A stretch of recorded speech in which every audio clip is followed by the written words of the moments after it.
Know your limits, set boundaries, pero wag mo namang kalimutan din na this is work. Oh, bumalik ka naman.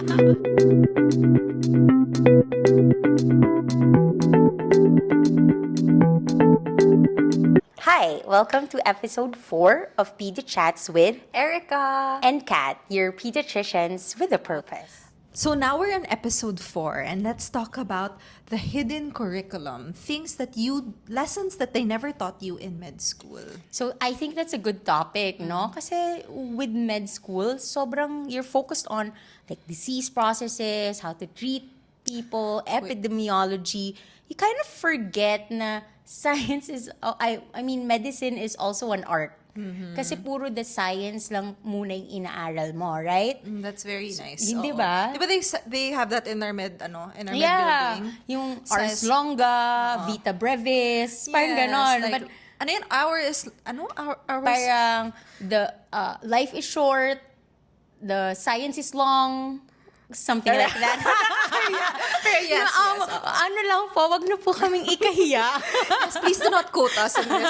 We're just two yappy pediatricians. Yeah, yun. But today we really want to talk about something a little bit beyond medicine. Because we always think about grades. We talk about like, maybe kasi those med students are supposed to be working, no? But then they're really stuck in that path. And it's always like linear. What's next? What's this? What's next? Like residency, internship, then residency, and then ano yun? Subspecialty training. But there's so many things that they don't teach us along the way. Yes, no? So parang one of the things is kind of like the soft skills of medicine, 'di ba? So number one, I think it's handling uncertainty, 'di ba? Parang there's a lot of I don't knows in medicine. Start pa lang, like, do I want to go into medicine? I don't know. Tapos or like people kasi expect doctors to know everything. But we don't. That's why we have differential diagnosis, 'di ba? And then that's why you kind of do lab tests. When you're a med student kasi, it's all theoretical. Yeah. 'Di ba? Like parang this set of symptoms equals this disease equals this treatment. But in real life or it's not. You get a really complicated patient that you have to like put all the pieces together, and then it's not like it's not multiple choice. It's not A, B, C, D. Yes, exactly. Essay na siya. What's going on? And in your practice, parang you really have to do it like you have to piece it all together. Yun. So there are a lot of gray areas in medicine, and it also translates to life. No, so there's also not one way of doing medicine. You can do other paths also. So, actually, there's a lot of parang I don't know moments. That's the point of the handling of the uncertainty. Kasi like, when you're a med student, you only think na there's one way. Or even just managing a patient. Diba? Nung naging doctor na ako, dun ko na nalaman yung social admissions. Yes, Diba? oo. Now, for example, the patient is not really admissible. But you have to admit why. Pwedeng sobrang layo pala nakatira. Yeah. No? You have to kind of observe the patient. Or eto pa, the parent or the caregiver doesn't know how to take care of the Not patient. everything is in an ideal setup kasi. Yeah, that's why there are a lot of I don't know. So there are also like a lot of I don't knows in life. Like, am I doing life correctly? Am I investing my time and money in a certain thing? That's also a gray area when you're in med school. Yeah. Siyempre, you think about quizzes, everyday schedules. Wala na. With quizzes and strength, another thing I think na they don't teach you in med school is emotional resilience and mental strength. Yes. Diba? So, especially now, it's kind of like a timely topic kasi they say that the younger generation daw are not emotionally resilient. Every day or every week, there really is an instance that the doctor talks to a patient about something terminal, no, or death. It's a process that we go through, and sometimes having that emotional burden is hard. No one really teaches us how to cope, like personally, with that. Parang they just give you a patient. Dapat alam mo na yung gagawin. But what if it's stress? Yeah. What if it's really the patient's time? Paano na yun? Diba? Yeah, I agree. Tapos eto pa, sometimes naiiyak ka. Mamamatay yung patient mo, nag-CPR ka, you tried. I guess, di ba, you know, this episode on Grey's Anatomy wherein they say na parang, you have to do everything to kind of like resuscitate the patient para when you face the family and you say na you did everything, you really did everything, no? And that doing that every day kind of results to, burnt out, 'di ba? And compassion fatigue. Yeah, girl. So, I remember, sorry, when we were residents, like in the emergency room, I had a patient, and we really, really tried to save that patient, but eventually, succumbed na. Pero parang the mom said, "Sorry, I know, doc, that you did your best." Girl, I really cried. yeah. I cried. It's Oo. it's touching Heavy. din talaga, 'di ba? Pero meron ding other spectrum 'yun eh, 'di ba? Pag nagkaroon ka na ng compassion fatigue, sometimes, well, I'm not asking for sympathy, for us doctors, but sometimes it doesn't translate to the parents or like to the family. No, kasi nga may compassion fatigue ka na, they think wala kang pakialam. But really, you're just tired. You're You're trying to only a cope. person, 'di ba? 24 hours, Yes. diba? That's or more in the hospital. Also, another thing in training, syempre you're a resident pa, let's say you're a resident, you also have errors, no? It really Yes. happens na not every time like you know what to do right away or you're perfect all the time. Yes. So when it comes to medical errors, what do you do? Diba? Like, how do you cope with that? That's like a hidden curriculum. Yeah. Like, do you face it? Do you tell the truth? Do you tell the patient na I'm sorry? Like, I didn't read it. I didn't read about it or read on about it. So, parang that one is hidden. Oo. You're right. It's a cost. Oo, no? So parang one of the reasons why we're doing this hidden curriculum is parang we wanna inform the younger doctors of what they're probably gonna go through. I'm not saying that you're gonna go through it, but you're probably gonna go through it because it's a kind of a standard thing for medicine. I went through it. Yeah, I it's think an you went through it. emotional roller coaster, Yes, guys. it is, Like how no? it is in Grey's Anatomy, they're crying in the corner. Yup, it really happens. But I think that it comes with our, it's our line of work. Yes. And dito kasi siya, it's something you learn from experience. You can't teach it, no? So it's something you learn from experience. So you kind of wanna impart the lessons as you learn the skills, no? So that's dito pumapasok how important it is to listen to the not so young generation.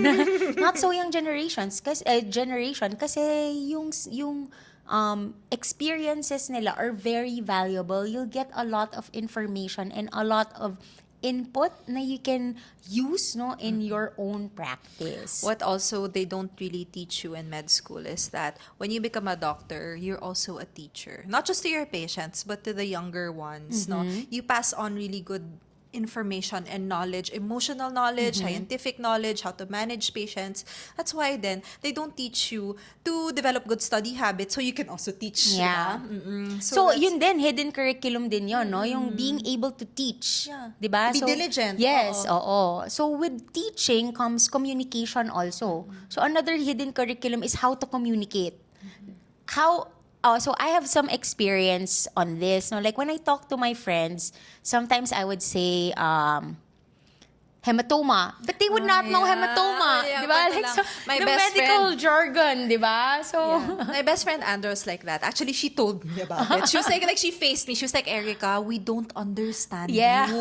You have to speak in a different language that we understand Yeah. you. So parang that's what some doctors, kasi in med school that's what it's you normal hear. It's kasi every day. that's how you communicate with other doctors. But a skill, it's also a skill kasi how will you talk to your patient? Yeah. No, so it's something na you have to learn outside of med school. You have to translate your medical information to something digestible, something that they really understand. And that's so hard. Yeah. Yeah. Oo, It's like, mahirap parang yun. you're translating in a different Oo, language. kasi like parang you're translating from English to Tagalog. It's like you're thinking in English pero you're speaking in Tagalog, 'di ba? Which is baka magkaiba yung grammar. So it's a special skill, 'di ba? And while we're in communication, I think they also don't teach you that eventually there will be difficult to understand, or they're going to be difficult patients. They wouldn't understand you, so you have to keep repeating yourself, no? Or those who are really like closed off and they really don't understand what you're trying to say. So in meds, they don't So I think it's a different kind of skill to be able to reach to difficult patients. Yes. So, aside from the technicalities of it, importante din yung soft skills. 'Di ba? Especially when you're breaking bad news. No? Like, hindi naman pwedeng, like, nakasmile ka, sasabihin mo na somebody died. 'Di ba? So, parang it's also a soft skill and it's very important, no? Kasi you're handling, it's a hard job to be a doctor. No? And it's harder pa kasi meron siyang emotional aspect. So it's another like well, they kind of start teaching it in med school na, 'di ba? I think with ethics or with medicine, 'di ba? Yung internal medicine subject on how to be more professional in dealing with patients, no? Pero iba pa din once you're in private practice. Like, for example, merong isang nag-trend, di ba? Like, parang may isang nag-post, sabi niya, naghahanap daw siya ng isang subspecialist, went to this hospital, kaso lang wala yung doctor nila.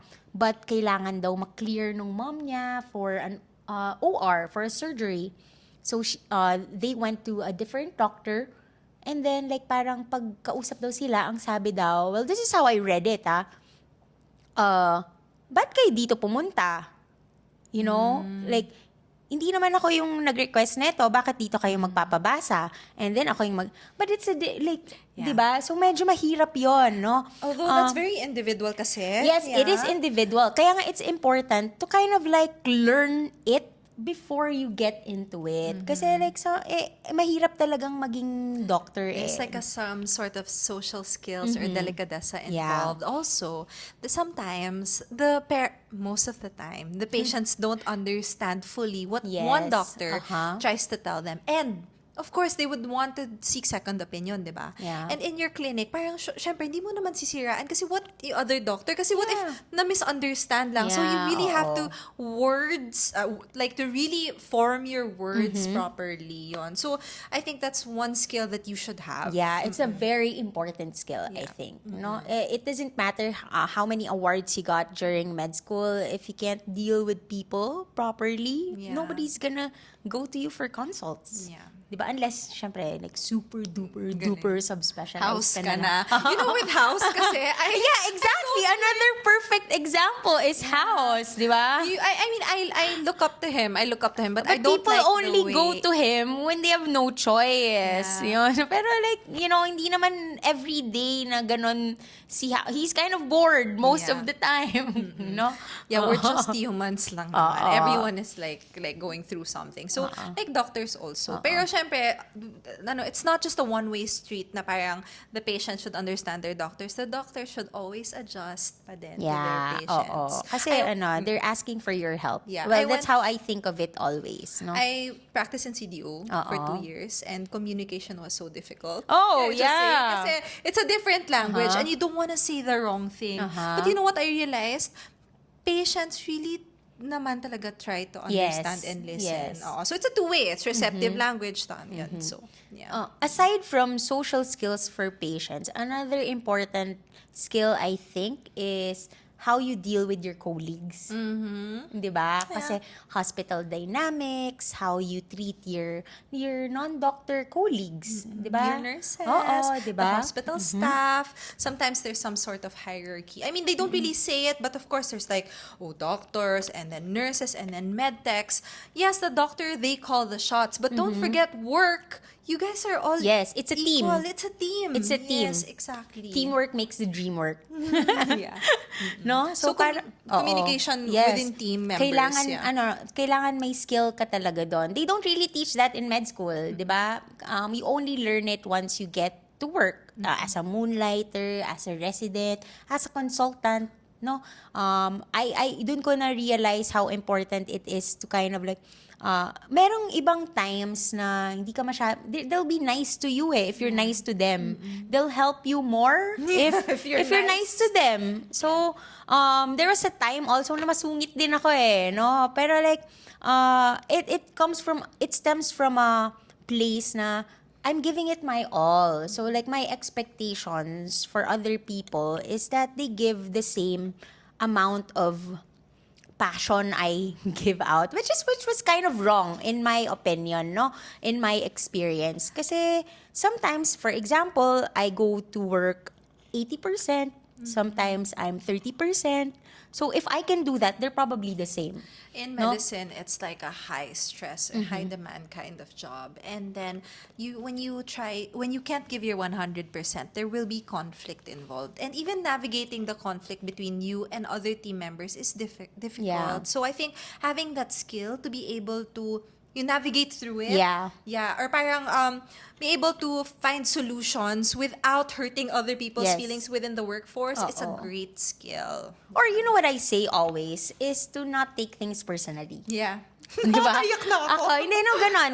Kasi like parang, ikaw din mag-iisip nung self-worth mo di ba? So if someone is napagalitan ka, nasabihan ka ng something, ako iniisip ko na lang ngayon, baka may pinagdadaanan din siya. Just come from a place of sympathy. Diba? You just try to understand them and then do better. Or isa pang one trick that I've learned, no, kasi it comes from a place of professionalism, is how you deal with conflict. Yeah. No, so I try to do like the sandwich method, try to compliment or tell them something that they did right. And then next is what they did wrong, and kind of make it clear. So, dito pumapasok yung clarity. Hindi pwede yung kind of iffy, natatakot kang no? Parang, you just say it in a matter of fact thing na professional way. And then, I always end it in a sense na, how can we improve? Yeah. It's always solution-driven. So, for me, dealing with conflict, that sandwich method really helped. Yeah. Maybe we should put that into practice then. Although sometimes it's hard. Of course, in the it's hard. Yeah, especially when you're like in an emergency room, Yeah. diba? Pero maybe dealing after, like maybe after work, Yes. talking about it would really help you ease your way through conflicts. And it takes practice and repetition para maging din siya, second nature. 'Di ba? And They then, don't teach that in med they school. don't teach that in med school. It comes from experience talaga. Also, in what they don't teach you in med school is that there really is a big difference between work and life. Yes. It's hard to find the balance between the two. Yeah. Or is there really work-life balance? Yeah. Kasi somehow you're in the hospital, you do duties 24, 36 hours. And sometimes you just need to have your personal space, Yeah. diba? So setting boundaries in that sort of environment is hard. Yeah. Maybe when after na lang your duty, that's when you can't unless it's a really, really big emergency. Baka it's nice to just like put yourself like away from the hospital. Know your setting. limits, set boundaries, pero wag mo namang kalimutan din na this is work. Oh, bumalik ka naman. Bumalik ka Or naman sa iba work. naman kasi yung setting boundaries and knowing your limits to not doing good work, no? So, as long as you're kind of at par, di ba, like competent, Yes. you're competent, and then, it's always okay to set boundaries. Dun, I think, nagkakaroon ng balance, no? And then, another thing about work life that I kind of want to bring up is comparing yourself to your non... Can I talk about that? Of course.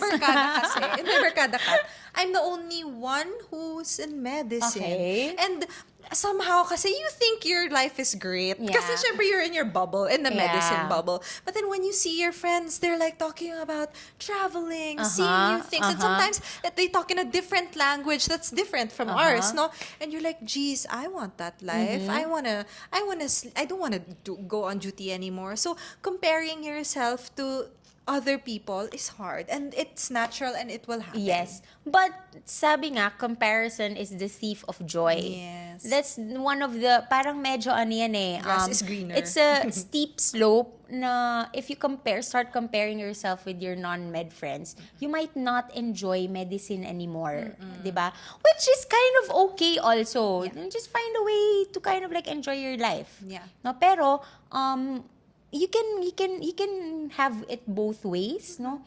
It just takes a lot of patience. I think then having your work-life balance, it's fine in training, but I think it gets better after. Of course, So I think no? you just have to push yourself. Like, it really is hard during the training process, but when you're a consultant, it's easier to set boundaries, Yeah. to fix your own timelines, your clinic schedule, so it gets better. Alam mo, meron akong nakausap na doctor. Ang sabi na, I don't believe in work-life balance. Sabi na, it's work-life choice. That's So, nice. it's, di ba? Tama naman. So, I kind of agree. Oh, sabi ko, like, Doc, I never thought of it that way. So, like, it is a choice, di ba?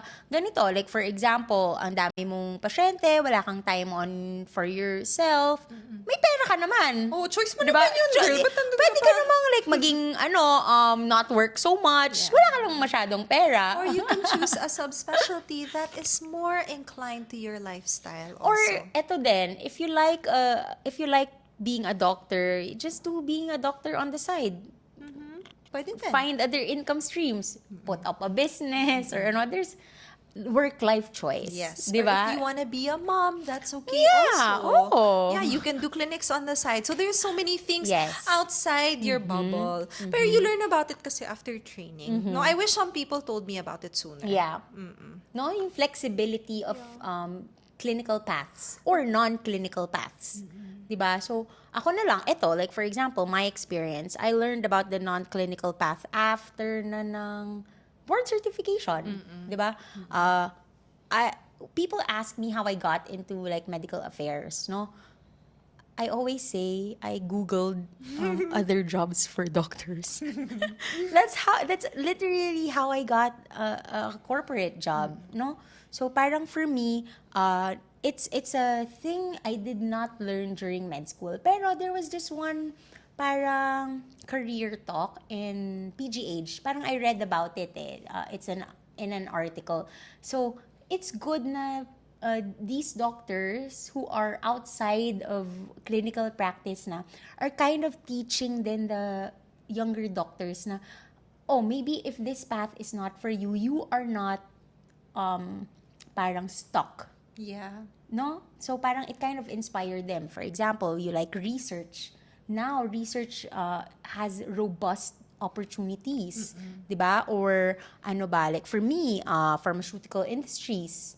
No? So, madami naman siya. You just have to be resourceful And also. sometimes, if you really don't know what you want to do, maybe it's not your time to decide yet, and then just wait for your timing. Sometimes, you have to sit down also and think about your strengths. Like, is this what I want to do in the future? Like, what am I good at? Am I good at talking to people? Am I good at skin stuff? Do I want to be a dermatologist? Yeah. Like, or do I want to be a pediatric dermatologist? So, all of those options will come in if you actually just like sit down and think about it, Yeah, there's no race. Yes. 'Di ba? Like parang how you do your life is your own path. No, other people, wala, you're not comparing yourself with other people. If it takes you a while to get into residency, that's fine. Yeah. If you end up not doing residency, it's a different path. We That's have also- pala, sorry, I cut you off. We have batchmates or even seniors who they stopped na during residency, they became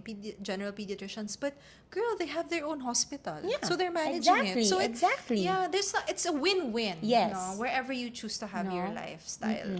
Yeah, or your that's right. practice. No, so ang isa pa is parang different content creation. Ay, girl, oo nga pala. Yeah. Ito, like look at what we're doing. I mean, that's not the norm. Or please don't get mad at us for doing. We're trying to do our best. And Yeah. focus on the evidence-based and all those. But, syempre, it's a different path. It's not real consults, So you have to take it still with a grain of salt and really think about the pediatrics advice. But it's also a different, field. Yes. Yes. So you have to be careful then on what information you share.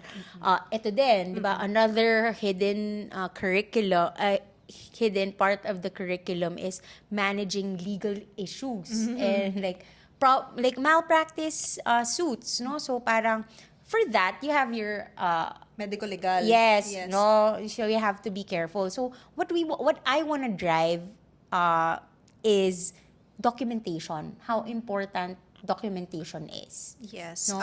You have any experience you wanna share? Not really, pero in terms of documentation, they really taught us well where we trained Yes. it. You really have to be like specific. You have to write it as it is. Because if you didn't write it, it never happened. It's not for pointing fingers, but it's to protect yourself. Yeah. No? There really are some instances na, oh, sorry, here I am. Maybe not talk about it na lang. Pero, sige. No, okay. During the Denvaksha, okay, it's a really big topic, Denvaksha. But there was one who said na parang this Denvaksha caused my POTS disease. Okay. Yeah. So TB in the spine. So of course, some people they have conflicting thoughts. But you know what they did, Kat? That was What? my patient. They called me.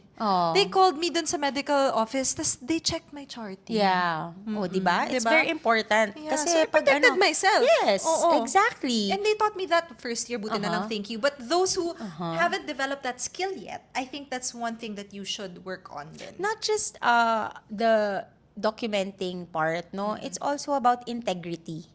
No? So you have to be honest. No? Kasi hindi naman tayo perfect as doctors, no? But protect your license. Kasi sometimes nagkakaroon din ng misdocumentation. Kaya it's not just the act of documenting, it's also the skill of documenting. No, you have to be accurate, you have to be honest in your documentation. Yeah, that's it. And then with that, another thing I also wanna talk about is, you know what, parang kasi di ba pag mali, nagkaroon ka ng problem, tapos it became a big deal, it kind of affects your branding or your reputation as a doctor. So, one of the things na kailangan mong ma-learn as a doctor is how to present yourself. No? Like, kasi, syempre, for you to be successful as a doctor, you have to be able to kind of build up a reputation. Part of it is self-marketing and branding. They don't tell you that. Yes. But you really have to market yourself. I think, was it Doc Ronnie Batts? He's a really good neurosurgeon. He said that during he's a pediatric neurosurgeon, but the first 2 years of his practice, he was just staring at the wall, doing nothing. Yeah. That's a scary thought, diba? So, early on, what you can do is to brand yourself. But brand yourself correctly. Market yourself correctly. In a sense na you're not parang stepping on other shoes. You're being professional, no? So, you said, yung kay Dr. Ronnie, yung 2 years siyang walang ginagawa. Di ba? So, that's a scary thought. So, personal finances, di din yan tinuturo. In med school, right? How to invest. Or, ito na lang, like, health, yung allocation mo for your health. No? Like, kasi we don't have health cards. Can I just talk really briefly about finances? I am a first-generation-ish doctor. So, for me and my husband, we had to build our clinic from scratch. And what not a lot of non-med people know is that for you to work in a hospital, you have to pay right to practice, no? And then you also have to pay stocks. So those are two different things. And then you have to either create your parang workspace, so you create your own clinic, you have to build it, or you can just share. And after residency, after residency, you're very YOLO. You're like, I just want to enjoy life, right? And then you realize, wait lang, I need pala like a pool of fund to start my You practice. need capital. Yeah. Diba? So, minsan hindi yun sinasabi sa atin. Even in residency, they never taught us that, diba? Yeah. So, isa pa dun is parang, ang dami mo pang kailangan. Like, you have to know how to pay your taxes. Isa pa yun. I mean, meron namang accountant, but some people wanna do it on their own, diba? So, that's another thing you have to learn. Yeah, you're managing your private, Yes. diba? If you have private practice, you also have, some have government positions. In private, ikaw talaga Yes. dapat. Ano pa? Bookkeeping. Kapag, di ba, meron kang clinic, you have to learn how to keep your books. Yeah, your receipts, your BIR certificate, Yeah. everything has to be in check. Permits. Yes. Di ba? So, you have to learn all about that. No? So that's like, isa pa is saving, girl. I don't know. Yes, oh my God. Saving mo sa mga magagastos. Kasi just a quick fact, nung resident kami, parang we had this it was really difficult. So parang we would shop to deal with the pain. I mean, kasi di ba yun na nga lang, eto, you know how Gen Zs daw don't invest on the future, like the younger generation. Okay. So they have this small treats. Yeah. Kasi like parang it's the end of the world. Like we're bombarded with information about the world ending. So they don't see a future that much. So they kind of like give themselves small treats na lang. So instead of like saving and investing, which takes like a long, which gives back long-term, no? Rewards, yeah. Short-term rewards na lang yung inaano nila. Don't do that na, guys. Take it from experience. Just save your money. Yeah, oo, no? Tapos, And plan for the future. yes, of course, no? Ang isa pang important is, pricing your services. Yeah. No? So, hindi din yan, well, maybe because kasi nasa public hospital tayo, and I mean, lucky tayo kasi may konti pa tayong pay ward experience. So, you kind of see how doctors price their services. But technically, if you're a graduate from med school, that's not taught in med school. Yeah. Diba? So, it's another skill that you have to learn. You can't price yourself too high, you can't price yourself too low, no? Kasi, and then you have to know about your overhead. Yeah. Overhead expenses. Talking about yung not pricing yourself too high or too low, it really puts you in like a position where you really have to find extra sources of income also. Yes. So as a doctor, you still have to be open to other things. Yeah. No? So, parang dito din, isa pa din kasi yung, I think, misconception kasi by the non-medical people na mayayaman lahat ng doktor, Ay, girl, di ba? I wish, no? Like, alam mo, nung parang last weekend, on my drive back here to Manila, kasi nag-yap din kami ng kapatid ko, I would just say, alam mo, gusto ko lang naman tumulong ng ibang tao. Yeah. Kaso lang, paano ko mabubuhay? I mean, if I won the lotto or like some magical thing happened that I get like a ridiculous amount of money, I just want to help people. Yeah, actually, so if you think about your doctor, no, they ask for an X number. They ask you for an amount for a vaccine. So Yeah. let's say you shouldn't forget that your doctor actually pays for the vaccine, and vaccines are expensive. Yes, they so, are. So it's just like business, any kind of business, and then. Parang, syempre, when you do ward rounds, that's gonna be computed, but it's not a big Yes. difference also. And then people ask for discount, but syempre, your heart is soft. Yes. So parang what is left? Not a lot. Yes. Eto pa, di ba, like for example, you're doing rounds. You have to pay for your own gas. Di ba? Going there. Traffic No? pa. Ano ba yan? Yun. So, parang kasama din doon yung overhead expenses. No? Your So, food. yes. Di ba? Like, parang the cost of just living. Di ba?